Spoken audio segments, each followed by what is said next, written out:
Hey guys, Joeteck here, and we're going to be doing CCNA RS2 9.4.2.6 Troubleshooting ACLs. This is a rather complex, I happen to think this is a rather complex activity. You'll see in a moment there's a lot of trickery on words, and I really hate the way they word all this stuff, but let's go right ahead and get started on this activity.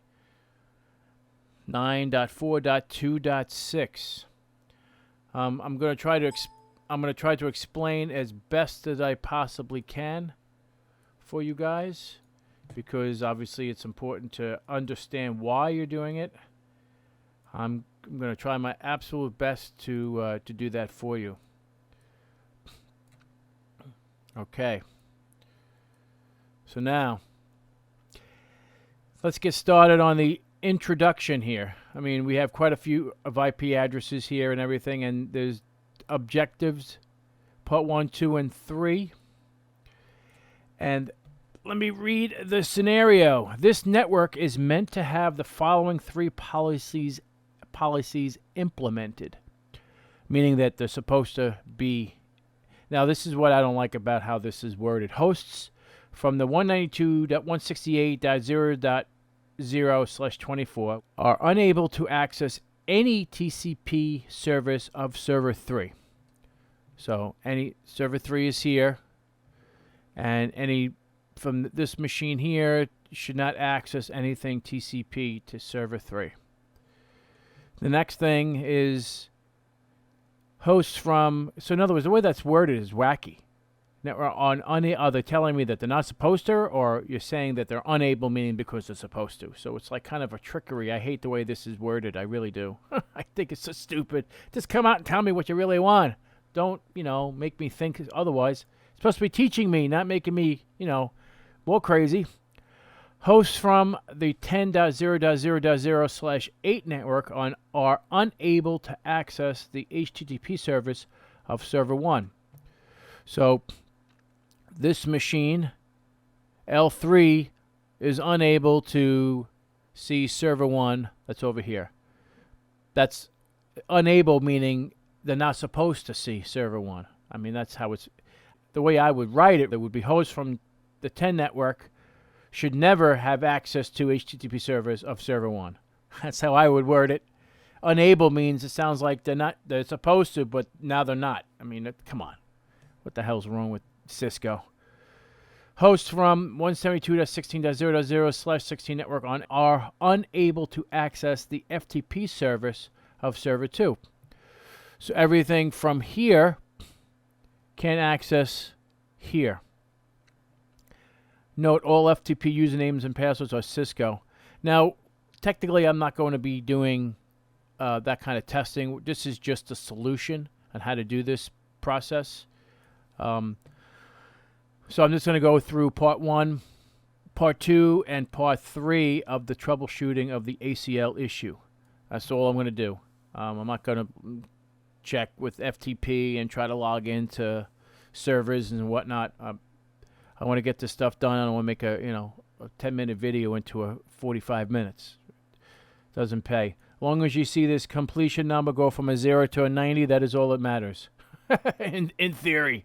All right, so now, this is the interesting part. Now we go to part 1, Troubleshoot ACL issue number 1. Now, this is worded differently than up here.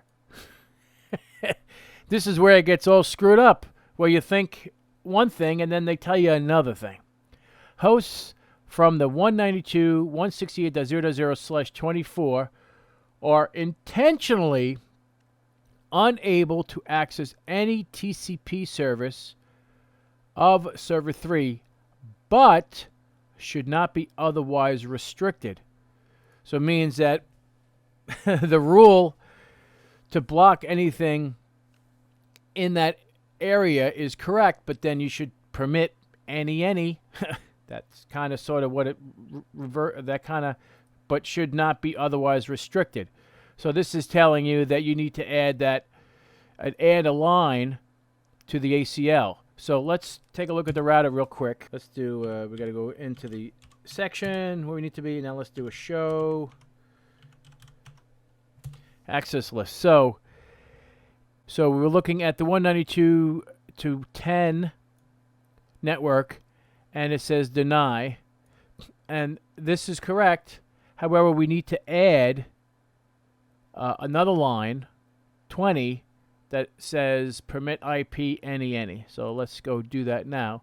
So what we want to do is under config, so IP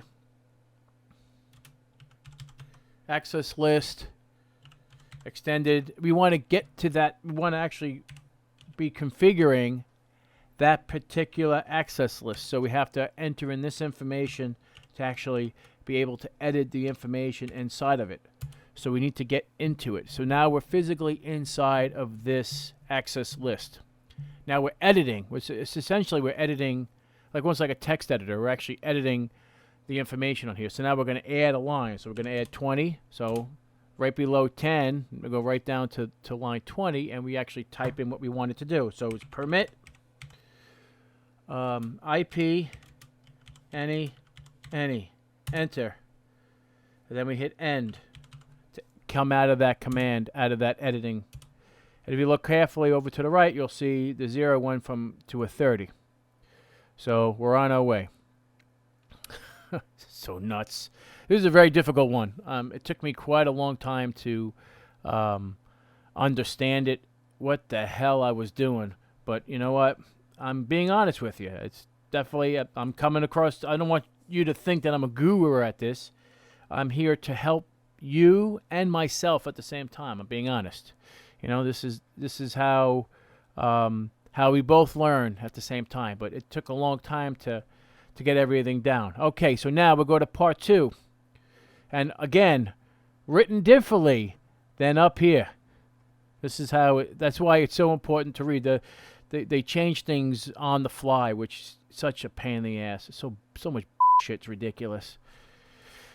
Okay, hosts from the 10.0.0.0/8 network are intentionally unable to access HTTP. So they're not allowed to access the web, their internal web server, internally, but should not otherwise restricted.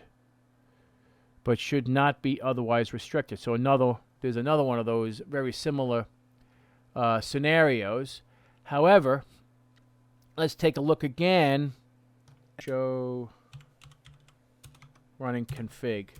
This is pretty much what I need to do. On the 10 network, which is what it's saying, is that the IP access group 10_272 is outbound. And if you look at this information is going in this direction, is going down, so technically that would be an in.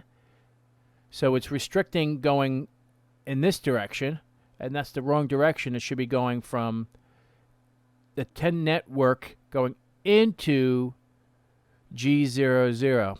So this out is actually incorrectly configured, and it should be in, not out. So we need to delete this line and recreate it and change it to an in. So that's what we're going to do next.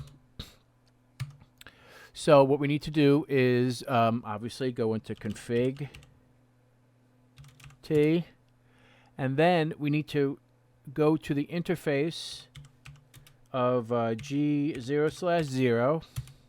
Now we're in the interface on it.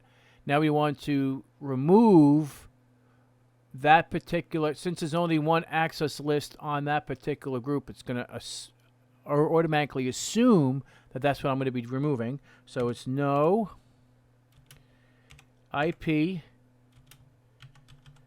access group 10_TO_172 out. So we just deleted that line. So then we hit up arrow, and we want to take the no away, scroll over and change this to an in, and hit enter. You notice it changed from a 30 to a 45, now to a 60. Now we hit end. We're finished with this. Now we go off to troubleshoot part number 3. Troubleshoot ACL issue number 3. Hosts from the 172.16.0.0/16 network are intentionally unable to access the FTP service of server 2. So everybody from here are purposely not allowed to access the FTP from here, but should not otherwise be restricted. So let's take a look at show access list. That's what we need. So the 172. So this is actually in the incorrect order. So what we need to do is we need to remove line 10 because we have full access to everything. So this takes precedence over this because this is line number 1, or line 10 really. So that's the first on the list. So we need to delete this and make this first and then this second. So, which I found out doing this activity the first time, I said, oh, you know what, let me delete them both and then make deny number 10 and permit number 20, but that didn't work. It actually wants you to leave 20 alone and add line 30, and then that would be correct. All right, so what we need to do is go into the access list of 172 underscore 2 underscore 192 and remove line 10, essentially, and then recreate line 10 as line 30. So we're just moving it. So it needs to stay, it needs to be listed as 20, 30, not 10 and 20. I know, wacky, that's how it wants it to be. My first attempt, I did not get it right, and then that's how I found out that I needed to, I said, you know what, let me try something different, and sure enough, it came up and it worked. So trial and error. So as you can see, we can see the list there. So then we got to go into config T, and then we need to open up that particular access list. So we go IP access list extended, and then the name of that, which is 172 underscore TO underscore 192. Now, like I said, we're editing it, so now we got to go no 10, and that deletes 10. So since we know what we need to do next, so we just type in 30, and we type in permit IP any. And if you look over to the right, it was 90/90 now, so we did 100%. Then we hit end, and that is it. That is the process of doing the activity 9.4.2.6. I will have all of the commands in the description. This one is a rough one, and I admit it. Very complicated, believe it or not. There's a lot of reading, and they trick you in the documentation when you actually do this activity. Hopefully, I mean, I feel for you. I understand the trouble and how difficult it is. Trust me, I get it. That is the reason why I am doing these videos for everyone to see that. I mean, not just coming up with the solution, but understanding why you have to, why you need to do the way you need to do it, even though going out of order will not give you the full completion score, which is what you're looking to do, and understanding why you need to do this. So if you like this video, please thumbs up, and I look forward to doing additional videos for you guys in this Cisco CCNA RS video series. Take care.